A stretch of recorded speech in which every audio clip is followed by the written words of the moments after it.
Hi guys, it's Gordon at Avolites. I'm going to show you the basics of how to work with Keyframe Shape Generator, which is a really powerful effects engine inside Titan. With all of these shapes and effects generators that we have, we can get into them using soft key D. This time I'm going to tackle soft key C, Keyframe Shapes. So Keyframe Shapes pays attention to your group layout. So if you haven't had a look at this with the fixtures that you're using, now is a perfect opportunity. I know they're happy, so I can tap Create.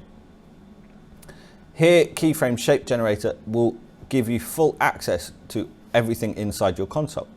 So I can grab these fixtures and I can say, one of the things that I'd like in the first frame is these fixtures to be off.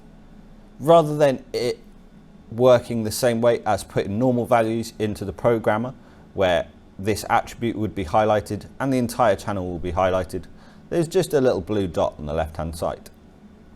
Now if I add a frame, you can see that this first playback I have has got the keyframe 1, the dimmer at 0. I then like to add a frame with the dimmer at 100% for these fixtures. So I've put that up to 100% and I can add a frame. As soon as I'm happy with these, I can tap soft key G, finish recording frames. Here on the screen, you can see the transition in between frame 1, which is that dimmer at 0, and frame 2, which is that dimmer at 100%. You can see the fixtures are also achieving this. Inside this effects editor window, if I wanted to add any more frames or any more layers, or indeed any more keyframe shapes, I have the same options as inside the pixel mapper at the bottom of the screen. If I tap add, I can see that I can add a pixel map effect, I can add a completely new keyframe shape inside this one, or I can add a new layer. For now, I'm just going to add a new layer. My lights have located again, so they're ready for some new instructions. Here what I'm going to do is I'm going to tilt these beam lights that I have fully down. I'm going to add a frame, and then I'm going to tilt them fully up. And I'm going to add a frame. If I tap finish recording frames, now on the screen, you will see that the transitions in between the dimmer at 0 and the dimmer at 100 are on the top section of the screen.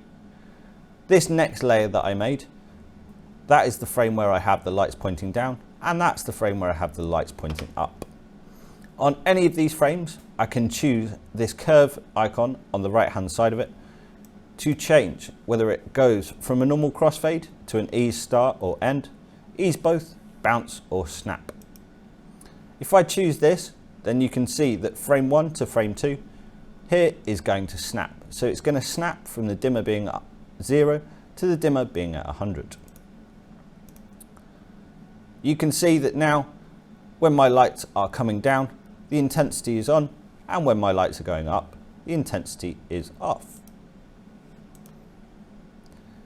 I can spread this effect, and I can change the direction to pretty much whatever I would like.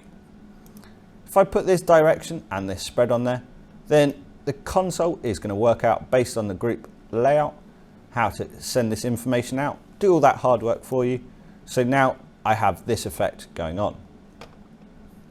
As soon as I'm happy with the keyframe shape that I have made, I can tap record and record as always by channel, fixture or stage, and then tap on an available playback.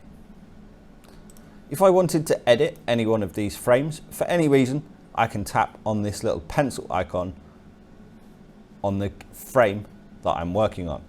Here you can see that my lights have gone to that exact position, and I have the option to replace the frame or delete the frame.